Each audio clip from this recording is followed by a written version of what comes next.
Hi everybody, this is Craig Tanner for The Mindful Eye and the Photo of the Week on the Daily Critique. This week's Photo of the Week was submitted by Dennis, who's an advanced photographer. Dennis shot this with a Nikon D2X using a 12 to 24 millimeter zoom lens set to 12 millimeters. Dennis was shooting at ISO 100, stopped down to f8 and exposed the file for a 2/50th of a second. Dennis said that his black and white conversion here was done inside of Photoshop. This is a Disney Music Hall in Los Angeles. Dennis said that he was really excited by all the shapes and curves in the building. He used the 12 millimeter part of the zoom lens here to get the whole building in this particular shot.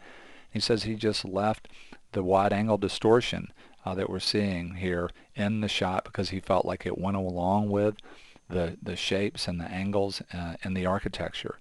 You know, right when I look at this image, if I'm sort of standing back and looking at it, one of the things I love right away is the black and white treatment and the tonal qualities in this image. I really like high contrast black and white. So one of the things that this makes me think about is you can tell that this is a very bright part of the day. You can tell from the shadows over here on the people that have a little bit of a direction to them, but they're falling pretty much straight down. They're not long shadows. So this is a brighter part of the day.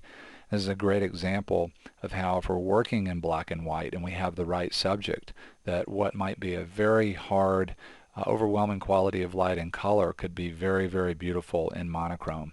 So I love that idea of if we're photographers and we're starting to feel limited and when we're shooting scenic shots like this, by how quality of light and time of day can limit when we might feel like we can shoot in color, start to think in monochrome. And I love the tonal qualities here. You really have everything from almost a pure white to definitely some pure blacks and really beautiful local contrast in areas of the image where we start to go to gray or maybe the space shapes start to flatten out. There's still really beautiful local contrast in those areas. And there's some really beautiful subtle details in areas that are really dark that can draw us closer to the image. Even up here in the sky that could have really flattened out. The way this has been presented, Dennis is getting some nice movement, even though it's subtle, of line that continues to sort of rhyme off of the main idea of the building. This is a real standard kind of traditional classical thing to do. Break up negative space with an overhanging tree. We see that framing a lot in architecture, and I think that it works really well here, particularly considering the shapes of these ideas. And even this idea coming in, which in another shot we might say, hey, let's crop that out or clone it out. It's a distraction. There's so much of a feeling in this shot, in this negative space of maybe leaving the image, in this one little bit of triangle.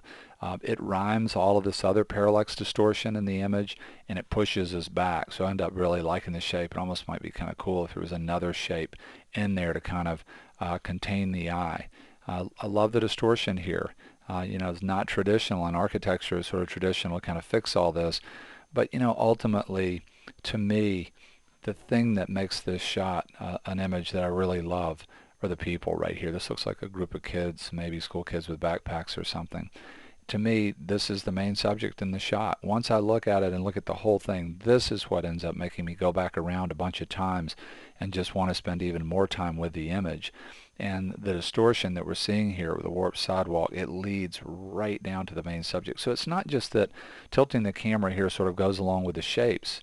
It's that it goes along with the overall sort of idea of the shot. And I know that I talk about rhythm, you know, a lot. But to me, if we're working traditionally, and when I say that, this is what I mean. We're photographing things that we find to be exciting or beautiful, and we're trying to present them in a way where we sort of transfer that feeling of, at least on one level of viewing the photograph, there's kind of an inherent beauty about the way we're presenting things. I don't know of a better way outside of quality of light in a photograph than rhythm, than showing rhythm, to create a feeling for the viewer that there's an inherent design that's cohesive and inherently beautiful. And what's unbelievable to me about this group of people is the number of people, the moment, the way that they're walking together, the gestures, all of that just does in microcosm this outrageous rhyme of the idea of the building in so many different ways. If you look at the sort of overall shape, if you were just to kind of do an automatic writing kind of archetypal shape of this thing, like the outline of it, kind of connecting the dots, you'd just kind of go like this, and the shape is the same here. Relative to the different height of each of these people that are in the group. The other thing that's just so interesting is that in the building you get a sense of an overall idea being made up of different parts, and some of the parts are kind of playing off of each other, and then some of the parts are kind of separating out into separate wings from this angle anyway, or separate ideas. And you see that same idea expressed here. Just the spacing in terms of the way the ideas are spaced from left to right, very, very similar. And then when you look at the gestures here, it's almost unreal. You have this real dynamic moment with these suggested triangles and a lot of the pairs of legs. This one arm up, I mean, this is one of these shots where if you took that away, it would have a huge impact on the image, because it does such an incredible job of rhyming some of these real high contrast arcing lines that are reaching up into the image. And it's just amazing to me when I look at this, the moment of those people relative to the building. There are a couple of other things I really enjoy, because this image sort of asks me to come back around again and again and again, and I start to discover some other things that are very small details.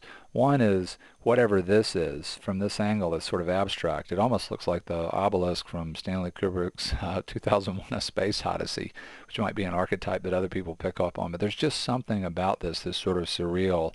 It almost does seem like a doorway or something that these people could have come out of. From a visual standpoint, it also emphasizes the importance of these figures. It's sort of like this kind of open bracket that says, hey, look here. And I really enjoy that part of the image. I also like the way it kind of breaks this up out in here and creates some balance. The other thing that I enjoy is this almost looks like maybe a security guard with a golf cart right here. It's sort of a real neat detail. Another thing that gives some scale over on this side of the image. And then one more thing down here, like a FedEx drop-off box or something. I know that that's not what that is, but it's just a detail. So you have these different areas of these things that are sort of related to human beings in a specific way, and they kind of play out in a real dynamic way, moving across the bottom part of the image. I love whatever this detail is, and here kind of playing off of the feeling of a grid. Just a really, really cool architectural shot, in the fact that Dennis is working in hard light here, and he's using monochrome to incredible effect to present this from a tonal standpoint in a way that's really dramatic. He's using the wide-angle lens here to radical effect, to great effect, to match the distortion with the sort of distorted shapes and angles of the building, this kind of architecture on Dali kind of feeling, and then the way that distortion leads down to the group of people, and then the moment and the rhythm, and just the high contrast, just graphic feeling of the people rhyming right off of the overall shape of the building. A really, really cool shot, really beautiful shot. We want to thank Dennis for sharing it with us on the Mindful Eyes Photo of the Week on the Daily Critique. Have a great weekend, everybody, and for people celebrating Thanksgiving weekend, have a great Thanksgiving weekend, great holiday. See you soon on the Daily Critique.